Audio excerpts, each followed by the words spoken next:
नमस्कार, मैं हूं पुष्पेंद्र पांडे और प्रीमियर आधार आईएएस एकेडमी में आपका स्वागत है। और ये क्लास आपकी सीडीपी की क्लास चल रही है।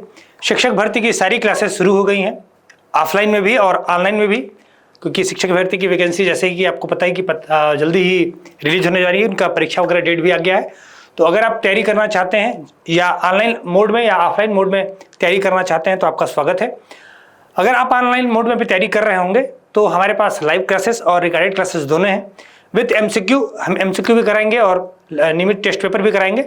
जो आपके स्क्रीन पर जो नंबर दिए जा रहे हैं उन नंबरों पर आप फ़ोन करके पूछ सकते हैं या फिर आप कमेंट करके भी बता सकते हैं कि आपको क्लास कैसी अच्छी लग रही है, तो हम आपकी समस्या का समाधान कर देंगे। तो आज अपन दूसरी क्लास शुरू कर रहे हैं। इस वाले क्लास में अपन शुरू कर पढ़ेंगे वृद्धि एवं विकास के बारे में पढ़ेंगे। इससे पहले वाली क्लास अगर किसी ने वीडियो नहीं देखा होगा तो वो वीडियो जाकर देख लेगा। हमने बाल विकास मनोविज्ञान का परिचय देखा था, उनके विषय क्षेत्रों को देखा था, और आज हम वृद्धि और विकास के बारे में पढ़ेंगे। तो आइए अपन शुरू करते हैं। इस वाले वीडियो में अपन क्या क्या पढ़ने वाले हैं, वृद्धि एवं विकास के अर्थ एवं परिभाषा, वृद्धि क्या है, विकास क्या है, इनके अर्थ और परिभाषा को देखने का प्रयास करेंगे। वृद्धि और विकास में अंतर क्या होता है। हम वृद्धि और विकास में जनरली अंतर नहीं कर पाते हैं क्योंकि दोनों पॉजिटिव वर्ड हैं। वृद्धि यानी डेवलपमेंट है, विकास यानी वो भी डेवलपमेंट के रूप में भी इस्तेमाल करते हैं, तो दोनों को अपन पढ़ेंगे। वृद्धि और विकास में समानताएं, कुछ सिमिलरिटीज होंगी, उन सिमिलरिटीज को देखने का प्रयास करेंगे। कौन कौन से समानताएं हैं, विकास के प्रमुख सिद्धांत, इनके कुछ थ्योरी होंगे, कुछ सिद्धांत होंगे, कुछ प्रोफेसर्स होंगे, हम उनके देखने का प्रयास करेंगे। वृद्धि एवं विकास, वृद्धि किसे कहते हैं, विकास कैसे करते हैं, पहले अपन देखते हैं वृद्धि को। वृद्धि बालक के शारीरिक पक्ष, बालक के कौन से पक्ष, बालक के शारीरिक पक्ष के विकास को वृद्धि या अभिवृद्धि कहते हैं। ये टेट 2019 में सवाल पूछा जा चुका है कि वृद्धि किसे कहते हैं। तो वृद्धि हम बालक के शारीरिक पक्ष के विकास या वृद्धि को, यानी शारीरिक पक्ष में अगर कोई बदलाव हो रहा है, चाहे वृद्धि हो रही है चाहे अभिवृद्धि हो रही है, दोनों सेम चीजें हैं, उसको अपन क्या कहते हैं, विकास को ही अपन वृद्धि कहते हैं। इसकी परिभाषा सोरेनसन, हर्बर्ट सोरेनसन के हिसाब से देखें तो शरीर का बड़ा होना या भारी होना वृद्धि कहलाता है। सोरेनसन क्या कहते हैं, शरीर का बड़ा होना या भारी होना वृद्धि है।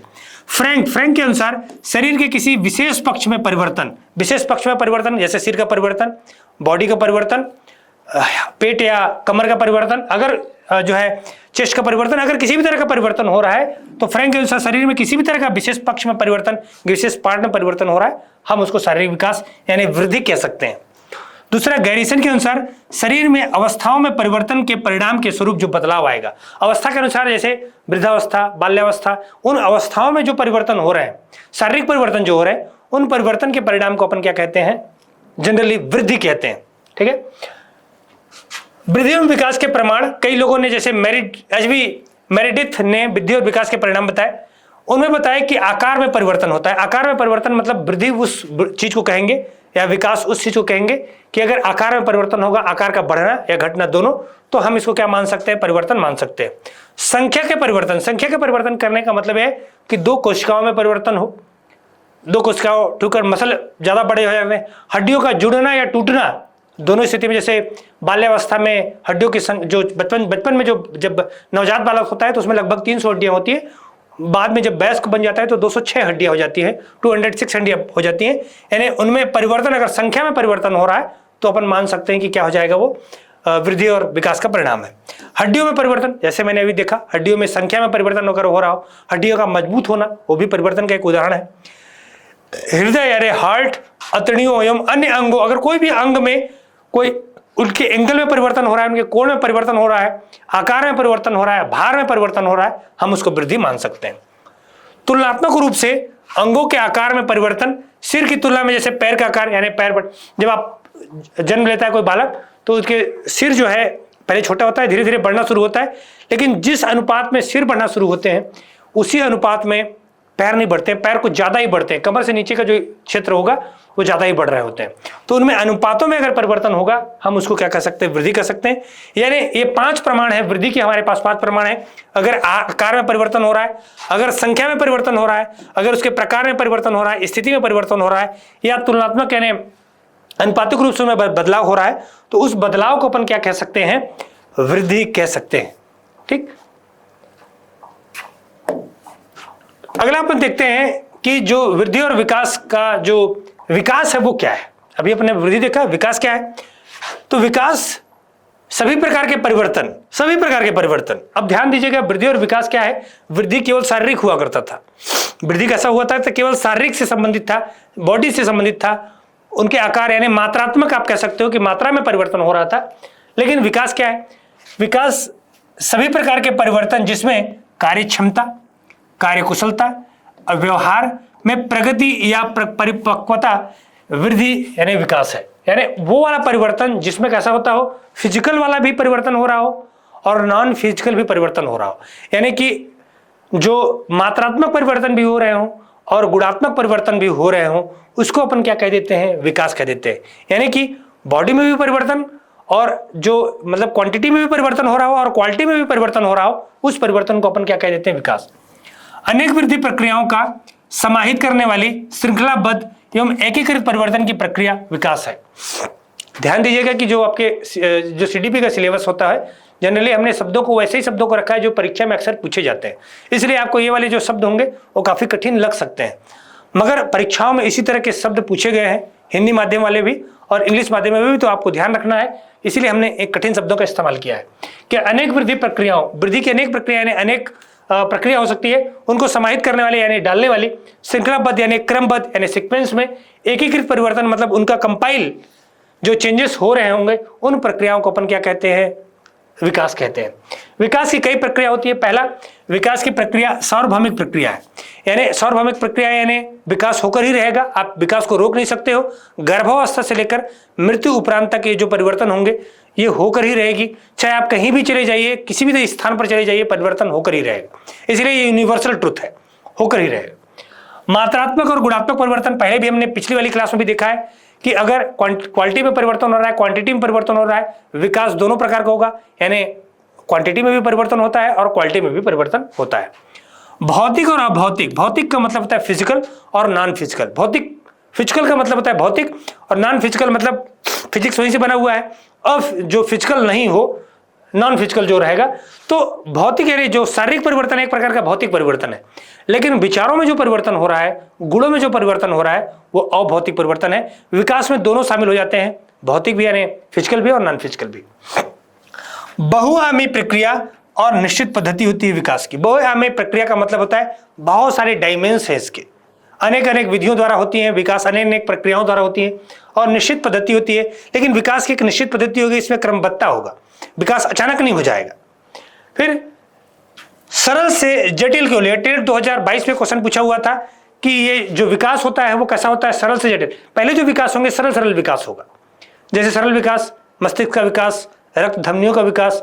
बाद में जो है ये फिजिकल परिवर्तन हो रहा है, जो गुणात्मक परिवर्तन होते हैं वो बाद में होते हैं, जैसे सामाजिक विकास, संवेगात्मक विकास, ये बाद में होते हैं। तो सरल से जटिल की ओर पहले सरल सरल विकास होते हैं, फिर जटिल जटिल विकास होते हैं। सामान्य से विशिष्ट की ओर पहले विकास कैसे होंगे? जनरल विकास होंगे जो सब में होते हैं, फिर विशिष्ट विशिष्ट वाले गुण, जो स्पेशल जो गुण होंगे उनका विकास होता है। इसको भी टेट 2022 में क्वेश्चन पूछा हुआ था। सतत और क्रमबद्ध परिवर्तन होते हैं, लगातार परिवर्तन होगा और क्रमबद्ध होगा, यानी उनमें एक निश्चित सीक्वेंस होगा ही होगा। ये विकास की प्रक्रिया में ये सारी चीजें शामिल होती हैं। विशेषता, विकास अनुमानित है, यानी इसका माप नहीं किया जा सकता है। विकास के वो वाले पार्ट को आप माप सकते हो, यानी वृद्धि को आप माप सकते हो, लेकिन विकास को आप पूरी तरीके से नहीं माप सकते हो। वृद्धि को इसलिए माप सकते हैं क्योंकि आप शारीरिक विकास जो हो रहा, शारीरिक वृद्धि जो हो रही होगी, कितना मोटाई बढ़ा है, कितना लंबाई बढ़ा है, आप इसको माप सकते हो। लेकिन बुद्धि कितनी बढ़ी है, आप इसका मापन करना 100% संभव नहीं। वैसे आप IQ लेवल से आप उसका जांच कर सकते हो, लेकिन कितनी बुद्धि है एग्जैक्ट नहीं जान सकते। व्यक्तिगत भिन्नताएं, ये भी टेट 2022 में पूछा गया था। हर व्यक्ति में जो विकास की प्रक्रिया होगी वो अलग अलग होगी।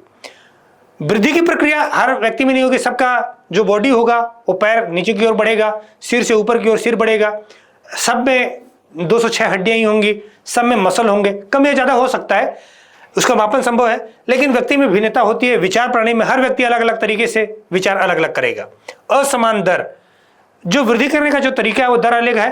हो सकता है कभी कभी किसी बालक में बाल्यावस्था में ज्यादा विकास हो गया हो और युवावस्था में कम विकास हुआ हो, और किसी का युवावस्था में ज्यादा विकास हो जाता है, बाल्यावस्था में कम विकास होता है, तो असमान दर हो सकती है।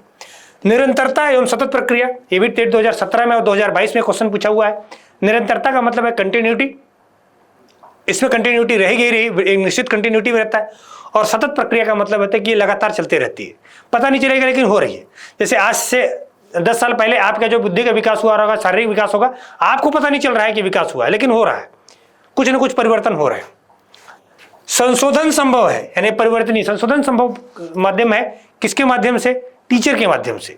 अगर टीचर यानी जो गाइड करने वाला जो व्यक्ति है, अगर आपको बुद्धि में परिवर्तन करना है, आपको मिसगाइड करेगा तो गलत तरीके से क्या हो जाएंगे? विकास हो जाएगा। लेकिन अगर सही दिशा में उसको लेकर चलेगा तो गाइडेंस सही अगर मिलेगा तो सही दिशा में जाएंगे। जैसे आप अभी कहाँ पढ़ रहे हैं? प्रीमियर आईएएस में पढ़ रहे हैं, आपको सही गाइडेंस मिल रहा है, नौकरी लगने की संभावना ज़्यादा होगी। वहीं पर आप अगर सही जगह पर आप नहीं पढ़ रहे होते तो हो सकता था कि आपको सही गाइडेंस नहीं हो जाए, नौकरी लगने में यानी सरकारी नौकरी में थोड़ी लेट हो जाती। मजाक कर रहा हूँ, अपनी तारीफ कर रहा हूँ, ध्यान रखना है। तो जीवन पर्यंत, ये जीवन पर्यंत कहने का मतलब है कि पूरे लाइफ टाइम चलते रहता है। पर्यावरण और वंशानुक्रमण से प्रभावित होता है, ये भी टेट 2012 में पूछा गया था। ये जो वृद्धि है वो पर्यावरण के हिसाब से चलता है, जैसा एटमॉस्फेयर मिलेगा उतना विकास होगा। अगर पर्यावरण उसको अच्छा मिल गया तो विकास ज्यादा होगा, पर्यावरण खराब मिल गया तो विकास कम होगा। वंशानुक्रमण, माता पिता से जो वंशानुक्रमण से आपको जो गुण प्राप्त हुए हैं, अगर परिवार में कोई व्यक्ति अपराधी है तो हो सकता है कि जो बालक है वो भी अपराधी प्रवृत्ति का पैदा हो जाए। परिवार ने अच्छे संस्कार दिए हैं तो बच्चा आगे चलकर और बेहतर व्यक्ति, नागरिक, अच्छे चरित्र वाला व्यक्ति बन सकता है। तो वंशानुक्रमण का प्रभाव पड़ता है, सभी प्रकार के परिवर्तन का प्रतिनिधित्व करता है। ये भी टेट 2012 में जो विकास है सब प्रकार के परिवर्तन का प्रतिनिधित्व करता है, यानी विकास चाहे कोई भी परिवर्तन हो जाए विकास कहलाएगा ही कहलाएगा। विकास एक व्यवस्थित एवं क्रमबद्ध नमूने का अनुगमन करती है। व्यवस्थित और क्रमबद्ध नमूने का अनुगमन करती है मतलब वही बार बार अपन इसी चीज को चर्चा कर रहे हैं कि विकास की एक निश्चित प्रक्रिया होती है, विकास उसी दिशा में चलता है, नकारात्मक से सकारात्मक की ओर, सरल से जटिल की ओर और सामान्य से विशिष्ट की ओर। इस निश्चित प्रक्रिया का ही पालन हमेशा होता है। विकास से तात्पर्य सर्वांगीण विकास से। सर्वांगीण विकास का मतलब है इसमें शारीरिक पक्ष भी मौजूद है तो शारीरिक विकास भी है, मानसिक विकास भी है, सामाजिक विकास भी है, संवेगों में परिवर्तन भी, संज्ञान में और भाषा में अगर परिवर्तन हो रहा है तो भाषा में। तो विकास बहुमुखी प्रक्रिया वाला है।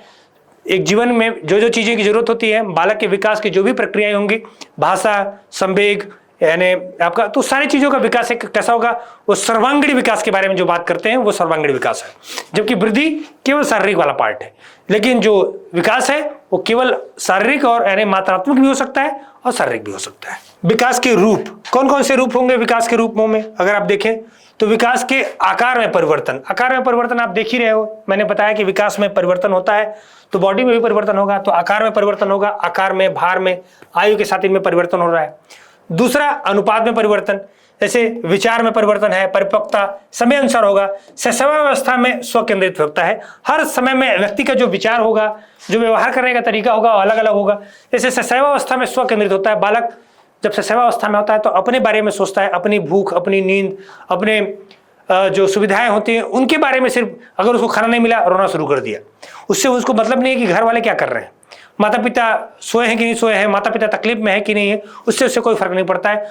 बालक को खुद को भोजन चाहिए, खुद का नींद चाहिए, उसको आराम मिलना चाहिए, बाकी से ज्यादा मतलब नहीं होता है, तो स्व केंद्रित होता है। बाल्यावस्था में थोड़ी बहुत समाज में रुचि दिखाना शुरू कर देता है। धीरे धीरे जैसे जैसे समाज में जैसे जैसे उम्र बढ़ते जाएगा, चाहता जाता है कि उसका ग्रुप बन जाए, फिर और ज्यादा सामाजिक जीवन शुरू हो जाता है, तो समय के हिसाब से परिवर्तन होता जाता है। ये अलग अलग समय में अनुपात में परिवर्तन होगा और हर अलग में अलग अलग, जैसे शारीरिक परिवर्तन अलग अलग होता है वैसे विचारों में भी परिवर्तन अलग अलग समय में होता है। तीसरा पुरानी रूपरेखा में परिवर्तन, बचपन के जो गुण हैं, शारीरिक बदलाव है वो होते जाते हैं। निश्चित तौर पर जो विकास होगा वो हर उम्र में अलग अलग होगा, तो पुराने नए गुण आते जाएंगे और पुराने गुण खत्म होते जाएंगे। तो नए गुण आएंगे और पुराने गुण खत्म हो गए तो परिवर्तन तो होगा ही। उसी परिवर्तन को अपन किस रूप में कह रहे हैं? विकास के रूप में। नए गुणों की प्राप्ति, प्रत्येक उम्र में नए नए गुण प्राप्त होते हैं, यही विकास का क्या है? रूप है। तो आकार में परिवर्तन, अनुपात में परिवर्तन, पुरानी रूपरेखा में परिवर्तन और नए गुणों का विकास, ये हमारे विकास का क्या है?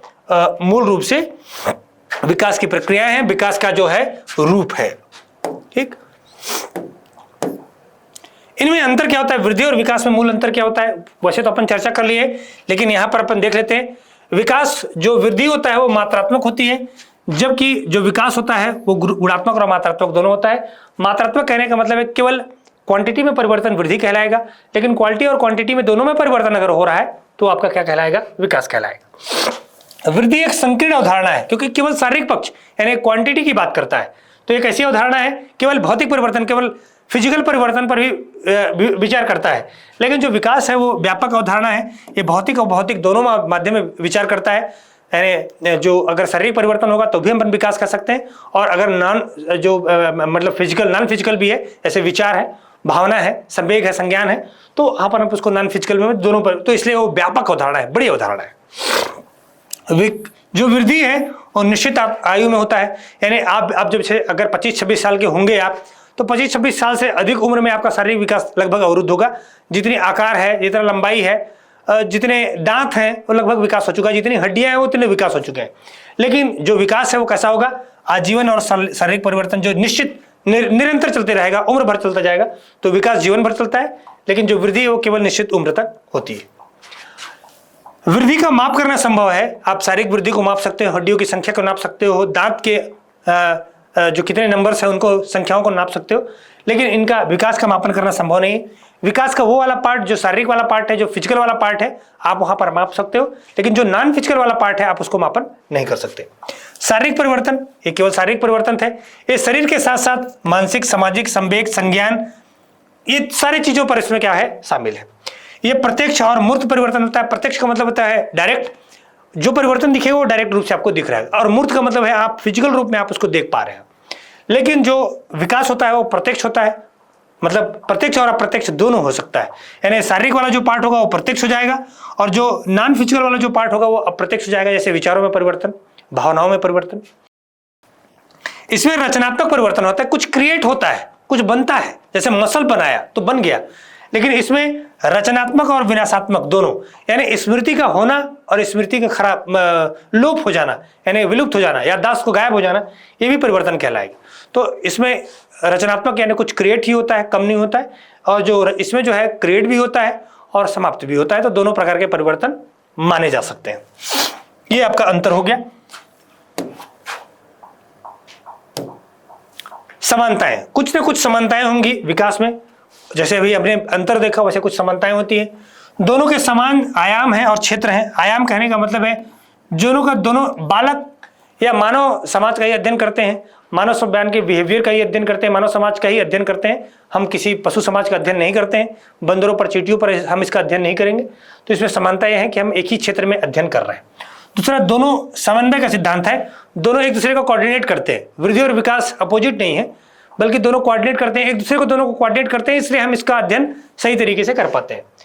तीसरा, दोनों में व्यक्तित्व सिद्धांत, वैयक्तिक सिद्धांत कहने का मतलब है हर व्यक्ति में अलग अलग होगा, पर्सनल भी हो सकता है, नॉन पर्सनल भी हो सकता है। दोनों वैयक्तिक सिद्धांत है, दोनों, जैसे वृद्धि का सिद्धांत अलग कहलाएगा और जो विकास का सिद्धांत है वो अलग कहलाएगा, लेकिन दोनों अध्ययन करेंगे किसके लिए? मानव समाज के लिए। योग्यताओं एवं क्षमताओं में वृद्धि, योग्यताओं और क्षमताओं के मध्य यानी एबिलिटी, जो उसके एबिलिटी होगी, जो उसकी कैपेसिटी होगी, उसमें ये वृद्धि करते हैं। वृद्धि और विकास का अगर अध्ययन कर दिया, आप अपनी क्षमताओं को जान जाओगे, अपनी पावर्स यानी अपनी शक्तियों को जान जाओगे, इन क्षमताओं में वृद्धि करने का काम करते हैं। और साथ में व्यक्तित्व का निर्माण, यानी आपके अंदर पर्सनालिटी डेवलपमेंट हो जाएगा, व्यक्तित्व का निर्माण हो जाएगा। हम वहां से क्या कर सकते हैं? सीख सकते हैं। समानताओं के बाद अगर अपन देखें तो विकास के कुछ निश्चित सिद्धांत होते हैं। कौन कौन से सिद्धांत होते हैं? जैसे सामान्य से विशिष्ट की ओर। बालक में पहले सामान्य विकास होता है, बाद में विशिष्ट विकास होते हैं। सामान्य विकास कहने का मतलब जैसे बॉडी में परिवर्तन, विचारों में परिवर्तन, पहले समान जनरल वाले सिद्धांत विकास होगा, बाद में कुछ विशिष्ट गुण होते हैं। क्योंकि बच्चा जैसे पहले दिन में आईएएस नहीं बन जाता है, पहले दिन में डिप्टी कलेक्टर नहीं बन जाता है, पहले दिन में कोई बड़ा अधिकारी या विचारक या लेखक या नहीं बन जाता है, लेकिन शुरुआती दौर में सब बालकों में जो गुण होंगे वो लगभग एक जैसे होंगे। धीरे धीरे जैसे जैसे उम्र बढ़ता जाएगा, उसकी विशेषताओं के आधार पर अपना अपना व्यवसाय, कारोबार या अपने कार्य चुन रहे होते हैं। तो दोनों की अवस्थाएं कैसी होंगी? बालक में विशिष्ट से सामान्य से विशिष्ट की ओर चलता है। विकास के आयाम जो अवस्थाओं के अनुसार विकास होता है, जैसे बाल आना, रंग पहचानना, दांत निकलना, बोलना। पहले बाल आएंगे, बाल्यावस्था में थोड़े थोड़े बाल आ जाते हैं। जब वो जन्म लेता है तो धीरे धीरे उसके अंदर दांत आ जाते हैं। फिर रंग पहचानना शुरू करता है, धीरे धीरे रंगों को। शुरुआती दौर में वो कलर को पहचान नहीं पाता है, लेकिन धीरे धीरे उसको कलर में भी पता चल जाता है, भेद कर पाता है। आवाज यानी बोलना, शब्दों में भेद कर पाता है। तो समय के अनुसार उनमें परिवर्तन होते हैं। विकास की गति जो है तीव्र और मंद दोनों होती है। कभी कभी विकास तेजी से होते हैं और कभी कभी मंद होते हैं। जैसे प्रारंभिक विकास जो शैशवावस्था में आप देखेंगे तो तीव्र विकास होगा, उनका शारीरिक परिवर्तन बहुत तेजी से होगा, बहुत जल्दी कैच करते हैं वो, उनकी मेमोरी जो है वो स्ट्रांग रहेगी। फिर मध्यम किशोरावस्था में अगर आप देखेंगे तो विकास कैसा होता है, मध्यम हो जाता है, थोड़ा कम सीख पाते हैं किशोरावस्था में। और अंत में वृद्धावस्था में देखेंगे तो वृद्धावस्था में जो व्यक्ति होगा वो जल्दी सीख नहीं पाता है। जैसे मेरी उम्र और आपके उम्र में काफी अंतर है, हो सकता है, संभव है कि हो। आपके उम्र के जो बालक होंगे उनमें मैं भी मतलब युवा ही हूँ, मगर इसके बावजूद भी अगर मैं कहूँ तो उम्र के अंतर होने की वजह से आपको जो सीखने का जो तरीका होगा वो ज़्यादा होगा अपेक्षाकृत मेरे। और मेरे से अधिक उम्र के जो अगर व्यक्ति होंगे उनकी सीखने की क्षमताएं कैसी होंगी, वो भी कम होंगी। विकास परिपक्वता एवं शिक्षण का परिणाम है। जो विकास होगा परिपक्वता यानी मैच्योरिटी, और शिक्षण यानी जो शिक्षा है, एजुकेशन है, उसका भी परिणाम है। जो शिक्षित, जो जितना ज़्यादा मैच्योर होगा विकास उनका संभवतः ज़्यादा हो, क्योंकि विचारों में मतलब क्वालिटी में भी परिवर्तन होता है। और शिक्षण, जो जितना ज़्यादा शिक्षण प्राप्त किया होगा, शिक्षा प्राप्त किया होगा, उसका भी परिणाम प्राप्त होता है। फिर सिफेलोकॉडल यानी सिरस्थ सिद्धांत, इसको टेट 2016 में पूछा हुआ है। विकास सिर से पैर की ओर होता है, उसको सिफेलोकॉडल बोलते हैं। सिर से पैर की ओर यानी जो पैरों की लंबाई होगी वो ज़्यादा बढ़ रही होगी, सिर का जो आकार होगा वो कम बढ़ेगा। एक निश्चित उम्र में निश्चित सिर का आकार बढ़ चुका है, अब वो स्थिर हो जाता है, लेकिन लगभग 24-25 साल तक जो है पैरों की लंबाई बढ़ती हुई होगी, तो उसको सिफेलोकॉडल कहते हैं। वो सिर से लेकर पैर की ओर बढ़ता है। फिर प्रॉक्सिमोडिक्टल, इसको निकट से दूर की ओर होता है, यानी विकास पहले केंद्रीय भाग का होता है, केंद्रीय भाग का यानी बॉडी स्ट्रक्चर का होता है। बाद में जो विकास होता है वो कैसे होता है, वो केंद्र से दूर का होता है, यानी मोटा होता है। पहले लंबाई में वृद्धि होगी, बाद में चौड़ाई में वृद्धि होगी, उसको सिफेलोकॉडल कहते थे, सॉरी प्रॉक्सिमोडिक्टल कह देते हैं। ये दोनों सवाल पूछे हुए हैं, तो सिफेलोकॉडल यानी सिरस्थ सिद्धांत उनको कहा जाता है, और प्रॉक्सिमोडिक्टल जिसको होता है निकट से दूर का जो सिद्धांत होता है वो सिद्धांत कहलाता है। तो दोनों सिद्धांतों को ध्यान रखना होगा। तीसरा, एक निश्चित प्रारूप होगा। विकास का निश्चित प्रारूप एवं प्रतिरूप होता है। विकास भाग नहीं रहा होता है, विकास एक निश्चित दिशा में चल रहा होगा, निश्चित प्रारूप में हो रहा होगा, निश्चित फॉर्मेट में ही होता है। विकास ऐसा नहीं हो सकता। जैसे मान लीजिए मानसिक विकास के बारे में बात करें तो बच्चा अचानक जिस दिन से पैदा होगा उस दिन से होशियार एकदम नहीं हो जाएगा, बोलना नहीं सीख जाएगा। धीरे धीरे हम शब्दों को सीखते हैं, पहले 2-4 शब्द सीखता है, फिर 10 शब्द सीखता है, फिर वाक्य सीखता है, उसी तरीके से बातें कर। तो निश्चित प्रतिरूप में होगा। और निश्चित मनुष्य का शारीरिक विकास, जैसे पहले सिर से पैर की ओर विकास होता है, बाद में पेट से लेकर पीठ कमर तक का विकास होता है, वो क्रम में ही विकास होगा, अलग अलग दिशा में नहीं जा सकता है। व्यक्तिगत विभेद स्थिर रहते हैं, ये भी टेट 2022 से पूछा हुआ था। एक ही उम्र के दो बालकों में विकास की दर अलग अलग हो सकती है। व्यक्तिगत विभेद कहने का मतलब है हर व्यक्ति में अलग अलग कैसे होंगे, विकास होंगे, उनकी दर भी अलग होगी। जैसे सेम आयु के दो बालक हैं, उनमें शारीरिक विकास अगर आप देखोगे तो लगभग सेम होगा, लेकिन मानसिक विकास अलग अलग भी हो सकता है। तो एक ही आयु के दो बालकों में विकास अलग अलग हो सकता है। विकास के स्वरूप परस्पर संबंधित होते हैं, यानी पहला वाला जो विकास, जैसे जो शुरुआती दौर में अगर आपके पास जिस दिशा में आप जा रहे हो, आपकी रुचि, आपका ज्ञान एक निश्चित दिशा में चलेगा। तो जिन चीज़ों में बचपन में आपकी रुचि हो सकता है आगे भी उन चीज़ों में आपकी रुचि बढ़े, तो एक निश्चित होगा, निश्चित क्षेत्र में होगा। जिन विषयों में रुचि में 9वीं 10वीं में रहा होगा वही विषयों में रुचि आज भी होगी आपकी। तो परस्पर संबंधित होंगे, पुराने वाले और वर्तमान वाले या आगे वाले, जो आगे होने वाला है उनमें रुचि सेम रहेगी। अविराम प्रक्रिया भी 2017 और 2022 में क्वेश्चन पूछा हुआ। अविराम प्रक्रिया का मतलब है ये होकर ही रहेगा, होएगा ही होएगा, ये विकास का सिद्धांत है, इनको कोई रोक नहीं सकता है। आप चाह भी लें तो भी विकास को रोक नहीं पाएंगे। ये विकास के प्रमुख सिद्धांत है। फिर विकास के कुछ अन्य तथ्य भी हैं, उनको भी अपन देख लेते हैं। विकास एक सतत और धीमी प्रक्रिया है, ऐसा कहा है स्किनर ने। इन कोटेशन को याद कर लीजिएगा, जैसे मैंने आपको पहले ही बताया था पिछले वीडियो में कि कुछ कुछ कोटेशन को अपन क्या करेंगे, याद कर लेंगे, और जैसे जैसे टॉपिक आता जाएगा कोटेशन याद करेंगे, क्योंकि कोटेशन आसानी से याद होते नहीं है, थोड़ा तिरछा है, मगर मैनेज कीजिएगा। विकास एक सतत और धीमी प्रक्रिया है, किसने कहा है? स्किनर ने कहा है। टेट 2012 में क्वेश्चन पूछा हुआ है, विकास किसने कहा है कि विकास एक सतत और धीमी प्रक्रिया है? तो ये कहा है स्किनर ने। स्किनर के बारे में आगे अपन पढ़ेंगे। विकास में नए विशेषताएं और योग्यता परंतु, ये हरलाक ने कहा है। विकास में नए विशेषताएं यानी नए जो गुण होंगे वो होंगे और योग्यताएं प्रकट होती हैं, ये दोनों किसने कहा है? हरलाक ने। विकास श्रृंखला भ्रूण अवस्था से प्रौढ़ावस्था तक गुजरता है, यानी विकास कहाँ से शुरू होगा? माता के गर्भ से प्रारंभ होगा और प्रौढ़ावस्था तक गुजरते गुजरते वो वृद्धावस्था तक जाता है। ये किसने कहा है? मुनरो ने कहा है। तो ध्यान रखिएगा, 3 सिद्धांत मैंने आपको बताया। विकास एक सतत एवं धीमी प्रक्रिया, इसको स्किनर ने कहा है। दूसरा, विकास में नए विशेषताएं एवं गुणों का जो है होता है प्रकट होते हैं, ये हरलाक ने कहा है। विकास की श्रृंखला भ्रूणावस्था से प्रौढ़ावस्था से गुजरती है, ये मुनरो ने कहा है। शारीरिक विकास अंगों, इंद्रियों और शक्तियों का विकास है। अंगों का मतलब बॉडी पार्ट, इंद्रिय मतलब जो आपके सेंसेस हैं, नाक, कान, गला, स्मृति, शक्ति यानी जो पावर्स है उनका विकास होता है। यह एक आंतरिक क्षमता का स्वच्छंद विकास है जिसे शिक्षक करता है। कौन करता है इसे? शिक्षक करता है। ये भी टेट 2017 में क्वेश्चन पूछा हुआ है कि जो शारीरिक विकास है अंगों का, इंद्रियों का, शक्तियों का, ये विकास कहलाता है। और इनमें अगर स्वच्छंद यानी स्वतंत्रता पूर्वक अपने आप जो हो रहा, जिसको रोका ना जाके, वो स्वच्छंद कहलाएगा। ये विकास कैसा कहलाएगा? इसको जो शिक्षक करता है, शिक्षा के माध्यम से करता है, ये विकास अपन कहलाते हैं। ये था आपका वृद्धि एवं विकास का सिद्धांत। वीडियो आपको कैसा लगा? जो टेट की क्लास कैसी लग रही है या फिर शिक्षक भर्ती की क्लास कैसी लग रही है आप बताइएगा। और अगर आपके कुछ किसी भी तरह के जो है रिक्वायरमेंट हो, किसी भी तरह की जानकारी चाहते हैं तो नंबरों पर दीजिए, फ़ोन दीजिए या फिर जो है संपर्क कीजिए, आपको पूरी जानकारी मिल जाएगी। आज के लिए इतना ही। बहुत बहुत धन्यवाद। डियर व्यूअर्स, अपने एग्जाम की तैयारी को और बेहतर करने के लिए हमारे चैनल को लाइक, शेयर और सब्सक्राइब करना न भूलें।